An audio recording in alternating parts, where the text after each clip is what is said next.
안녕하세요. 김성길 목사와 함께하는 예수님 이야기, 이 시간에는 제4단원의 689회가 되겠습니다. 주제는 사명의 촛대가 옮겨지는 사람들, 두 번째 이야기인데요. 포도원 농부 이야기가 되겠습니다. 자, 본문은 마태복음 21장 33절부터 46절까지입니다.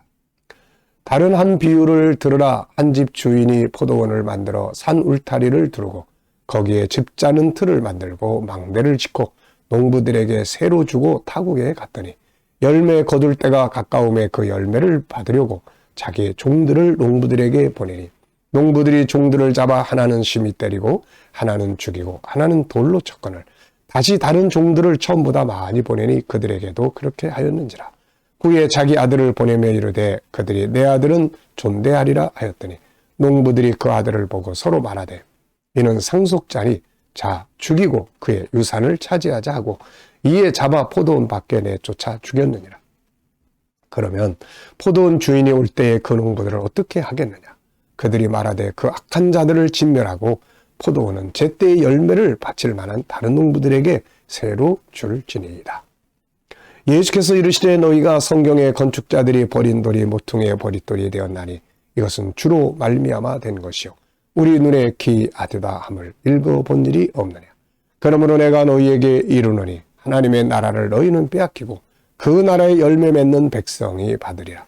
이 돌 위에 떨어지는 자는 깨지겠고 돌 위에 사람이 떨어지면 그를 가루로 만들어 흩으리라 하시니 대제사장들과 바리새인들이 예수의 비유를 듣고 자기들을 가리켜 말씀하신 줄 알고 잡고자 하나 무리를 무서워하니 이는 그들이 예수를 선지자로 알미었더라.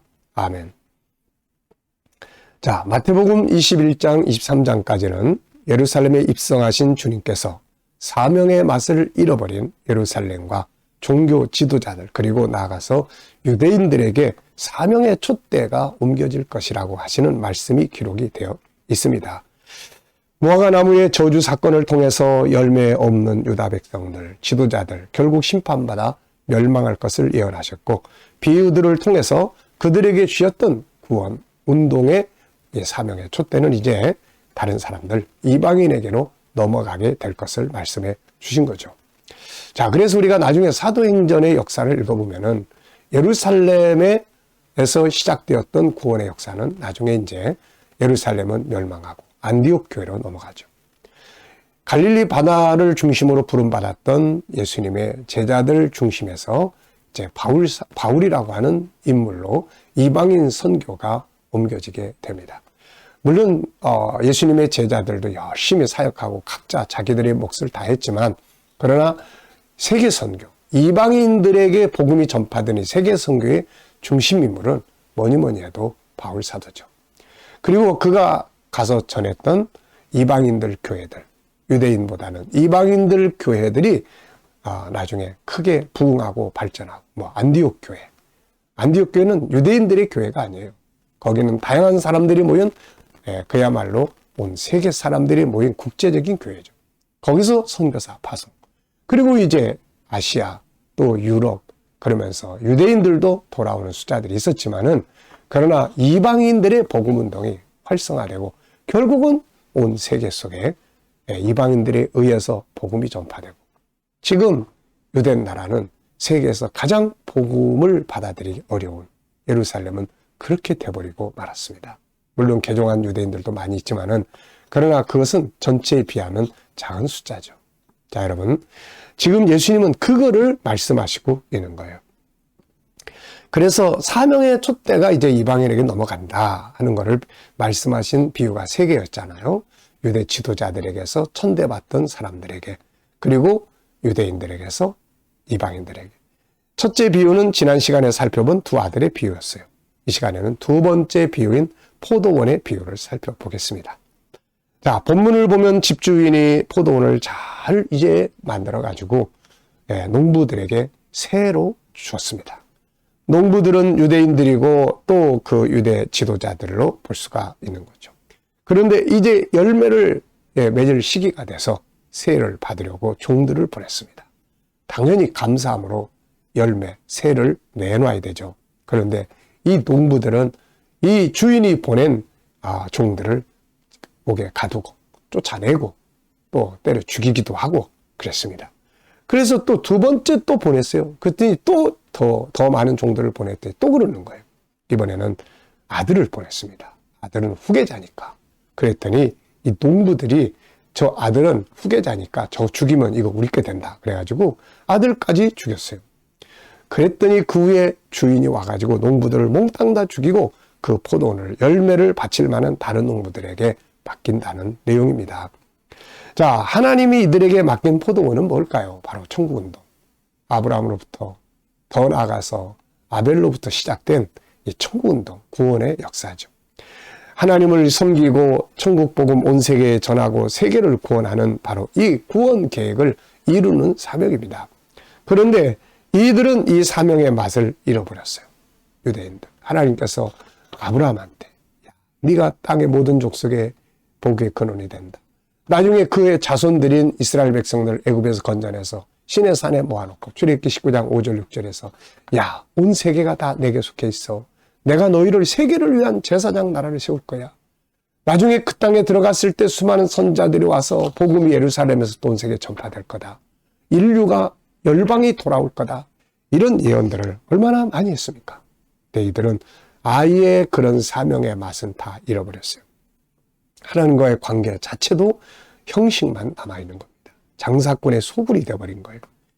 그래서 이거를 회개하라고 보낸 선지자들을 핍박하고 죽이고 나중에는 하나님의 아들 예수 그리스도까지 못 박아 죽여버린 것입니다.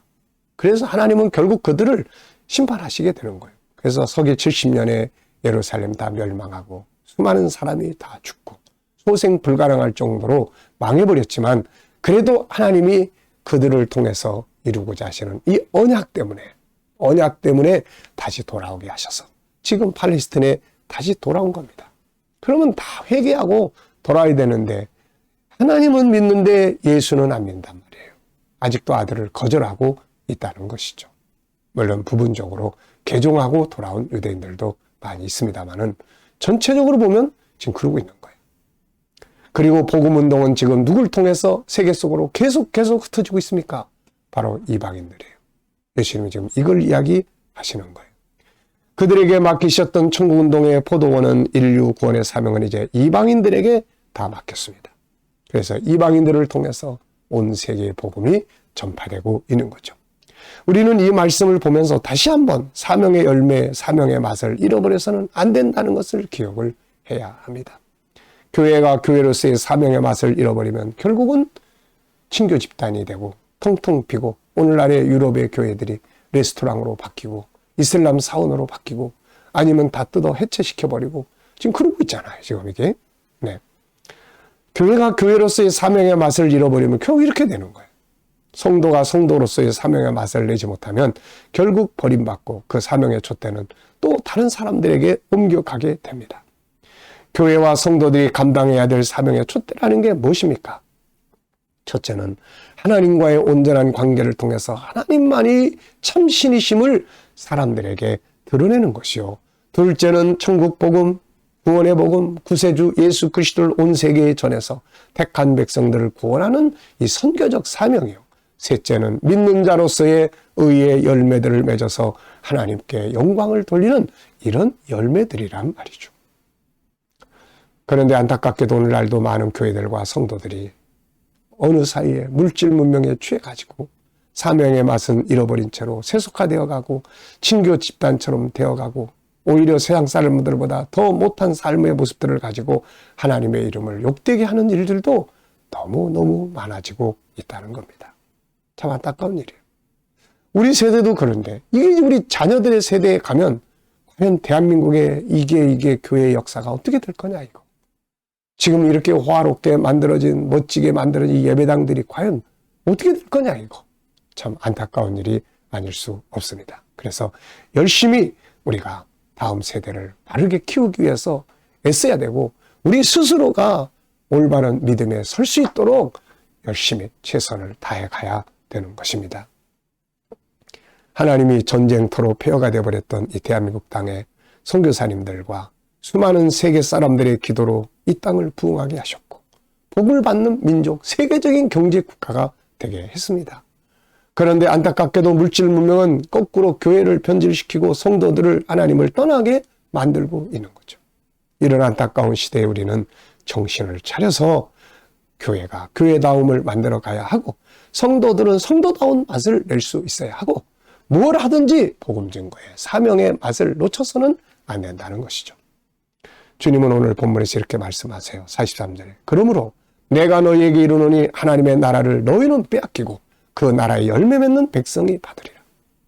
유대인 너희는 먼저 부름받았지만 너희는 다 빼앗길 것이고, 그리고 이방인들 복음의 열매를 맺는 나라, 열매를 맺는 백성들이 얻게 될 것이다. 이렇게 말씀을 하신 겁니다. 처음에 부름받은 것이 중요한 것이 아니라 끝까지 사명의 맛을 내고 믿음의 맛을 내고 은혜의 맛을 내고 성도의 맛을 내서 소금으로서의 역할을 다 할 수 있어야 할 것입니다. 이 시간 말씀 여기서 마치겠습니다. 감사합니다.